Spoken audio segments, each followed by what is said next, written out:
When the heavy oak doors of the chapel creaked open, the air didn't just leave the room, it was violently sucked out. A collective, horrified gasp rippled through the pews, louder than the organ music. I turned my head, expecting to see a late guest trying to sneak in. Instead, I saw a bride. Or, to be more specific, I saw my mother-in-law, Linda. She was standing there framed by the sunlight, wearing a floor-length white chantilly lace gown with a sweetheart neckline and, I'm not kidding, a small cathedral train. She wasn't just wearing white, she was wearing my silhouette. If you squinted, she looked like she was about to walk down the aisle to marry her own son. My husband, Mark, made a noise that sounded like a dying seal. His hand, which was holding mine at the altar, went clammy and limp. He was frozen, absolutely paralyzed. Linda didn't look embarrassed. She didn't look like she had made a mistake. She caught my eye from the back of the church and flashed this tight, malicious little smirk.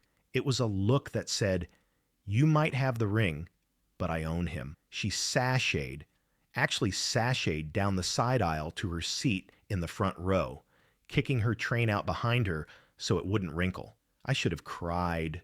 I should have stopped the ceremony. But here's the thing about me. I don't get sad. I get even. And I had prepared for this. For context, Linda has always been a textbook boy mom. You know the type. She calls Mark her main man. She still tries to buy his underwear. When we got engaged, she cried for 3 days straight. Not tears of joy, but mourning the loss of her baby. We had explicitly, verbally, and via text told her, do not wear white. I knew she was capable of something stupid, but a full bridal gown, that was a declaration of war. I looked at my maid of honor, Sarah. Sarah has been my best friend since kindergarten. She's the kind of friend who will help you bury a body and bring the shovel. We made eye contact. I gave her the slightest nod. She blinked once. Protocol Merlot was a go. We got through the vows. I barely remember them because all I could see in my peripheral vision was a mountain of white lace sitting next to Mark's dad, who looked like he wanted to dissolve into the floorboards. Fast forward to the reception. The tension was thick enough to choke on. Every guest was whispering. People were taking photos of Linda behind her back. She was basking in the attention, clearly thinking she had won the power play. She was floating around the room, greeting guests as if she were the one who just got married, holding court at the head table. Then came the toasts. Linda grabbed the microphone before the DJ even announced the speeches. She stood up, glass of champagne in hand, shimmering in her white monstrosity. "I just want to say," she began, her voice trembling with fake emotion, "that I loved him first. A mother's bond with her son is sacred. No one can ever really replace that." She looked directly at me, her eyes dead cold. "I hope you take care of my baby, even though we all know he'll always come home to mommy." The room went dead silent. It was so cringeworthy. I saw my cousin physically recoil. That's when Sarah made her move. Sarah was walking behind the head table, carrying a large, frantic-looking tray of drinks. But in her right hand, she held a massive goblet of Cabernet Sauvignon, the dark, staining kind, the kind that never comes out. She timed it perfectly. Just as Linda raised her glass for the final cheers, Sarah tripped on a non-existent wire. "Whoa!" Sarah yelled. It was like watching a car crash in slow motion. The glass left Sarah's hand an arc, almost beautifully through the air. Splash! The sound was wet and heavy. The wine hit Linda square in the chest. It didn't just splash. It coated her. It ran down the sweetheart neckline, soaked into the expensive chantilly lace, and dripped all the way down to that ridiculous train. The white dress turned a deep, violent purple instantly. It looked like a crime scene. The silence in the ballroom broke. First a gasp. Then from the back of the room, a stifled laugh. Linda stood there, mouth open, looking down at her ruined dress. The red wine was soaking through to her skin. She looked like a soggy, bruised grape. "Oh my God!" Sarah shrieked, putting on the performance of a lifetime. She grabbed a napkin and started frantically dabbing at it, which obviously only smeared the red wine deeper into the fabric. "I am so clumsy. I tripped. Oh, Linda, your beautiful dress. It's ruined." Linda let out a screech that I think shattered a few wine glasses. "You stupid bitch!" she screamed, forgetting her sweet mom persona entirely. "Look what you did!" "It was an accident," Sarah wailed, looking at me with panic and a hidden wink. Mark finally stood up. I thought he was going to defend me, or maybe check on his mom, but he just stared at the purple stain spreading across his mother's chest, his face completely unreadable. Linda ran out of the room, sobbing and screaming about how her wedding was ruined. Yes, she actually said her wedding. I sat back in my chair, picked up my champagne flutes, and took a long, cold sip. The adrenaline was fading, and pure satisfaction was setting in. But the night wasn't over. 10 minutes later, while the DJ tried to awkwardly transition into Uptown Funk, my phone started blowing up. It was Mark's sister. "You and your friend are psycho. Mom is locked in the bathroom having a panic attack. She says she's going to sue Sarah for assault. Fix this. Now." Mark is currently in the hallway arguing with his dad. I'm sitting at the sweetheart table alone, eating a piece of cake. I have a feeling the fallout from this is going to be worse than the wine stain, but looking at the empty wine-soaked chair next to me, worth it. Update 1. The Swamp Monster Edit. It's been 3 weeks since the Red Wedding, or as my husband Mark calls it, the day my mother lost her damn mind. If you thought Linda would retreat into a hole of shame after being doused in Cabernet Sauvignon while wearing a literal bridal gown, you do not know this woman. Shame is a foreign concept to her. She doesn't have that operating system installed. The morning after the wedding, while Mark and I were trying to enjoy our first breakfast as a married couple, my phone started vibrating off the nightstand. It was a barrage of notifications: Facebook, Instagram, family group chats. Linda had gone nuclear. She had posted a long, rambling status update. She didn't include a photo of the full dress, obviously. She posted a cropped selfie of her face, looking teary-eyed, with the caption, "Heartbroken." My son's wedding was supposed to be a joyous occasion, but I was physically assaulted by a drunken bridesmaid. My $2,000 custom gown is ruined. I tried to welcome his new wife into the family, but it seems there is a conspiracy to push me out. A mother's love is forever, even when she is disrespected. Pray for me. The comments were flooding in from her church friends and distant relatives who weren't at the wedding. "Oh no, Linda, sue them!" And how dreadful. Who attacks the mother of the groom? I looked at Mark. He was reading the comments, his face turning a shade of red I'd never seen before. Usually Mark is a peacekeeper. He hates conflict. He's spent his whole life trying to keep the boat steady while his mother rocks it. But something about seeing her lie so blatantly finally snapped a chord in his brain. He didn't yell. He didn't call her. He just typed. He posted a comment directly under her status. "Mark, Mom, stop.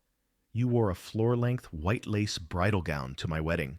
You looked like you were trying to marry me. It was weird. It was disrespectful. And you embarrassed yourself in front of 150 people. The bridesmaid tripped. Maybe if you hadn't been wearing a white train, she wouldn't have stepped on it. Take this down." The silence that followed was deafening. Linda didn't reply. She just deleted the entire post 10 minutes later. Victory, right? Not quite. While Mark was handling the public relations, I was handling the historical record. I got the proofs back from our photographer, Leo. Leo is an absolute legend. He saw everything go down at the wedding and had whispered to me during the reception, "I got you." When the raw photos came back, there she was. In every single family portrait, Linda was standing next to us, glowing in white, looking like the bride 2.0. It made my skin crawl. I couldn't hang these on my wall. I couldn't put them in an album. So I called Leo. "Leo," I said, "I have a special request. I'm willing to pay for an advanced editing package." "Name it," he said. "Can you change the color of Linda's dress in every single photo?" "Sure," Leo laughed. "What color? A nice navy blue, maybe a subtle gray." "No," I said, my voice dead serious. "I want puke green. I'm talking sludge, like bottom of a swamp, algae bloom, dying moss green, the ugliest color you have in your palette." There was a pause on the line. Then Leo cracked up. "Consider it done. No charge. This is going to be my masterpiece. A week later, the corrected photos arrived. They were breathtaking.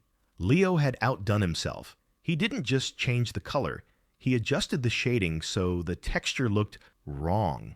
In the photos, Linda wasn't wearing an elegant white lace gown. She was wearing a dress the color of baby poop mixed with pond scum. It clashed horribly with her skin tone. It clashed with the venue. It made her look absolutely insane. I ordered 2 premium leather-bound photo albums, one for us and one for Linda. I wrapped Linda's album in beautiful silver paper with a card that read, "To Linda, despite the accident with the wine, we wanted you to have these beautiful memories of the day. Love, us." We tracked the package. It was delivered yesterday at 2 p.m. At 2:15 p.m., my phone rang. I put it on speaker so Mark could hear. "Hello," Linda screeched. She sounded like a banshee. "Hi, Linda. Did you get the album?"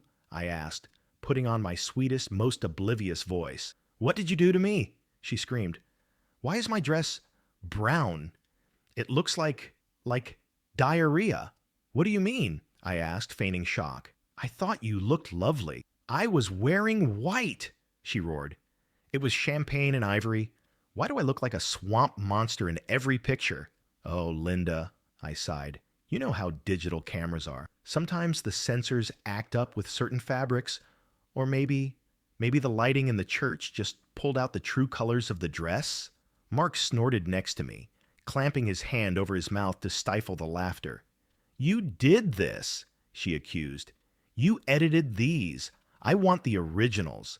I want the photos where I look like a brie. Where I look nice." She almost said it. Mark whispered.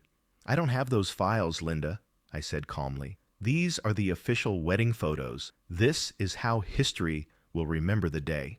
I think the green really brings out your personality." She hung up.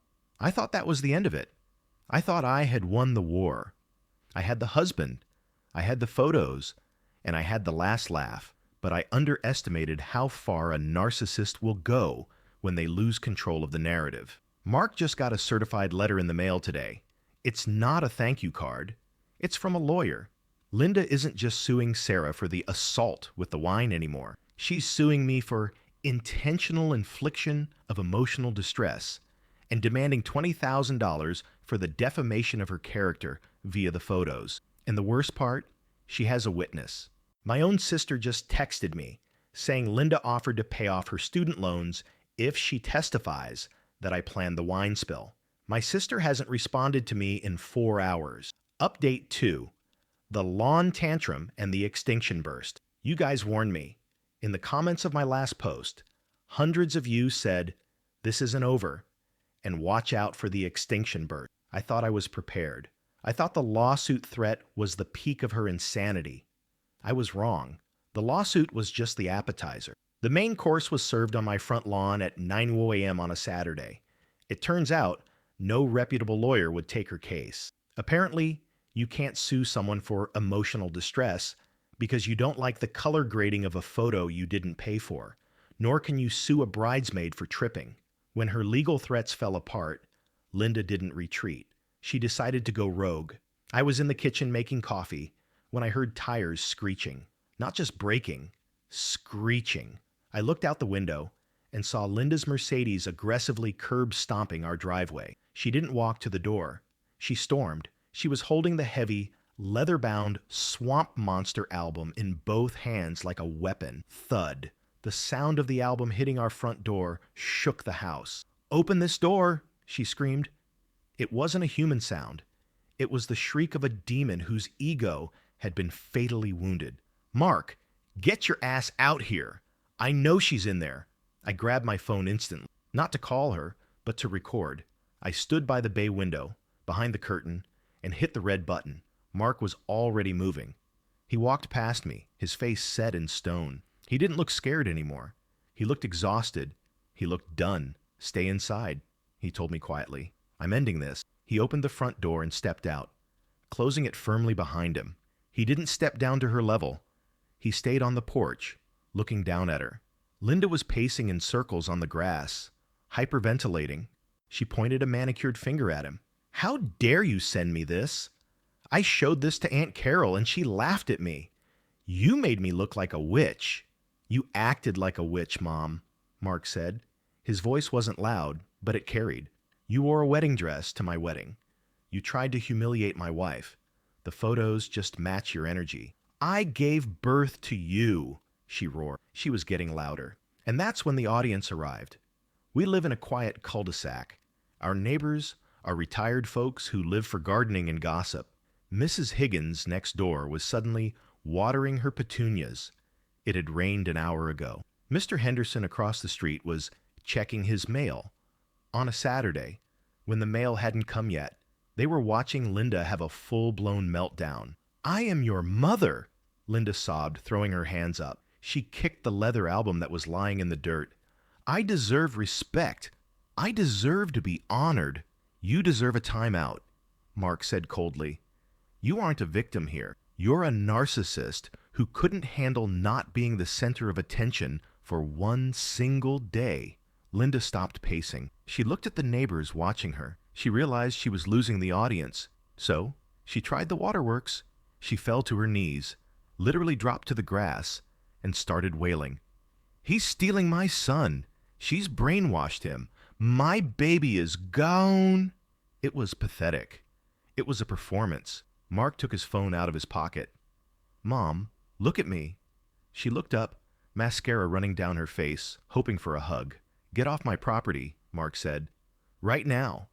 If you're not in your car in 30 seconds, I am calling the police and having you trespassed. And I will show them the video of you throwing property at my door. You wouldn't, she whispered. I'm your mother. Try me, he said. He started dialing. Linda scrambled up. She saw the neighbors staring. She saw her son's cold, dead eyes. She realized for the first time in her life that her tears currency had no value here. She grabbed the dirty, dented album from the ground, ran to her car, and peeled out of the driveway. Mark stood on the porch until she turned the corner. Then he turned to Mrs. Higgins next door, waved politely, and came back inside. He leaned against the door, closed his eyes, and slid down to the floor. I blocked her, he said. Phone, email, social media. She's gone. I sat next to him and handed him his coffee. You did good. Final update, the aftermath, and the secret. It has been 6 months since the lawn tantrum. The silence has been addictive. At first, I was waiting for the other shoe to drop. I expected flying monkeys. I expected fake emergency. And she tried. She sent Mark's dad to guilt trip us. She's just a passionate mother. But Mark shut him down. He told his dad, if you want to enable her, that's your marriage. But keep it out of mine. His dad hasn't brought it up since. My sister? Turns out she did get the offer to testify against me for student loan payments. But she didn't betray me. She screenshotted the texts, sent them to me, and replied to Linda with a single clown emoji before blocking her. Life without Linda is peaceful. We have our weekends back. We don't have to dread holidays. We don't have to worry about passive-aggressive comments about my cooking or my housekeeping. The swamp monster photos became a legendary joke in our friend group. We actually framed one of the green dress photos and put it in the guest bathroom. It's a great conversation starter. But here's the real kicker, the ultimate karma. About 2 months ago, I started feeling nauseous. I missed a period. I took a test. It was positive. We are expecting our first baby in late fall. We've told my parents. We've told my sister. We've told our best friends. The nursery is already being painted. Sage green, ironically. Linda doesn't know, and she isn't going to know. Mark was the one who decided it. I asked him, should we tell her? Does she deserve to know she's going to be a grandmother? Mark looked at me and said, she made it very clear that she wanted to be the bride, not the mother. She doesn't get to ruin this child's life the way she tried to ruin ours. She's a stranger to us now. So, while Linda sits alone in her house with her ruined dress and her dented album, probably telling anyone who will listen about her ungrateful son and witch daughter-in-law, we are building a family she will never be a part of. She wanted to be the center of attention. Well, she got it. She's the star of a cautionary tale that everyone in our town whispers about. play stupid games, win stupid prizes, or in her case, a vomit green dress and a very lonely life. We're good. Thanks for listening, Reddit.